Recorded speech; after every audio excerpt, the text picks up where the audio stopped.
Hey everyone, today we're installing the siding, the trims, and the roof on this 4x4 shed. And to help me install the siding on the shed, I use a small piece of 2x4 installed right underneath the subflooring. I'm going to be using LP Smart Siding panels for this shed. They come pre-primed and ready for paint. You could use whatever you prefer, but I believe that the most economical approach to siding a small shed like this one, it's going to be the smart siding. I'm using galvanized nails to install the panels, and I try to space them every 16 inches or so. And once you are done on one side, you take your supporting block, move it over to the other side so you can install the next piece of smart siding.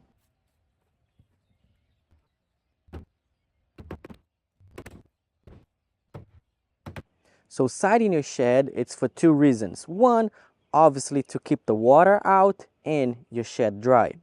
But number two, and most important, you notice that before you add siding, the whole structure was a little wobbly, shaky, right? But now that we added siding to the sides, the structure of the shed does not move back and forth anymore, but it does move sideways. And this movement will stop once you add siding on the back and the front. The third wall to get siding, it's gonna be the front wall. And that is because you're gonna need access the inside so you can cut the door out. If you install the back wall first, then you won't be able to get inside of the shed.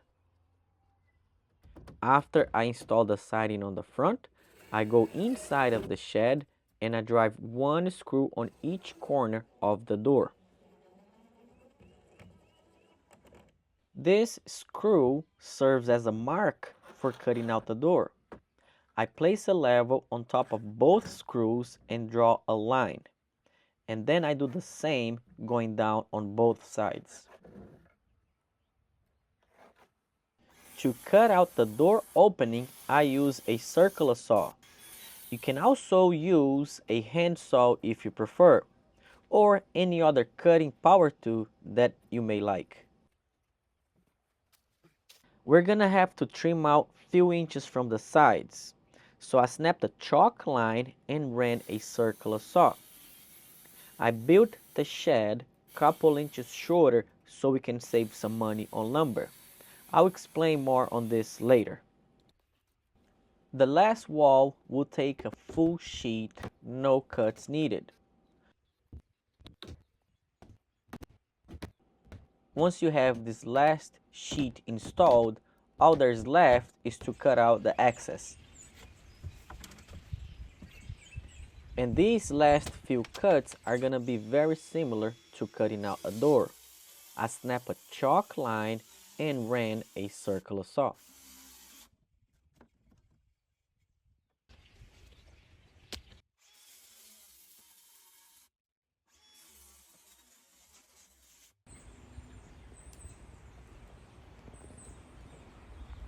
And if we plan this right, the subflooring that's left over from when we built the floor should be the exact dimensions we need for the roof decking. And that's why we plan ahead. And if you need help planning your build, there are plans available for you at everydayshed.com. And these are just any plans. These are actual plans of actual builds. So we know that all the dimensions are accurate. We've gone through them, and together we can build this shed. And if building your shed is not your thing, you actually want the shed delivered to you, there's a QR code for you right here and also a link on the description where we're gonna help you find a local shed builder or a local shed dealer that can provide a shed for you. So we take the piece of subflooring and throw it up on the roof. This may look and sound overkill since most roof deckings are made with half-inch OSB, but we are actually saving money by using the leftover lumbers that we use for the subflooring.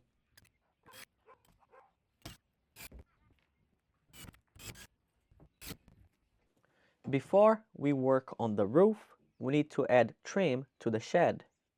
LP Smart Siding makes trims that goes with this smart panel. But I decided to save money and just use 1x4 common boards. If you use these boards, just make sure to caulk, prime and paint the shed.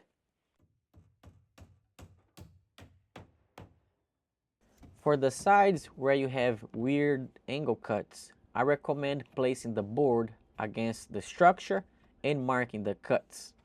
This is much easier than trying to figure out which angle you need to cut the boards.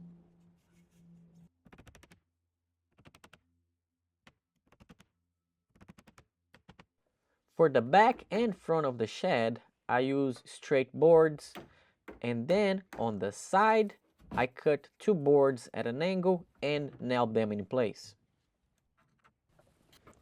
And after you trim out the whole shed, it's time to move to the roof and install the drip edge. For this shed, you're only gonna need two pieces of drip edge, and you can install them using roofing nails. Once you're done, it's time to install the roof shingles themselves. Typically, I would recommend you to throw down some roof tar paper. But unfortunately, they don't sell the tar papers in small sections. So I'm not sure if it's worth purchasing a whole row of tar paper just for a small shed like this one. I'm curious what you guys think, or what other alternatives you recommend before we install the shingles.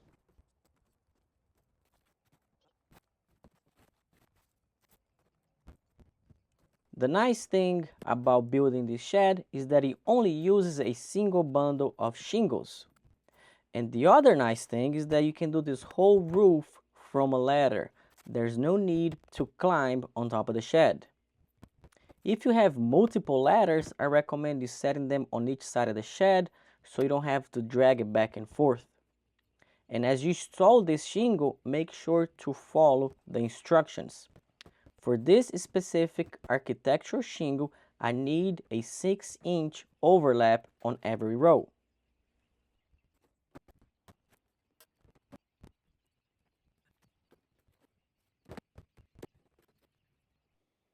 Now that we have thrown siding and roofing on the shed, you can keep your tools nice and dry.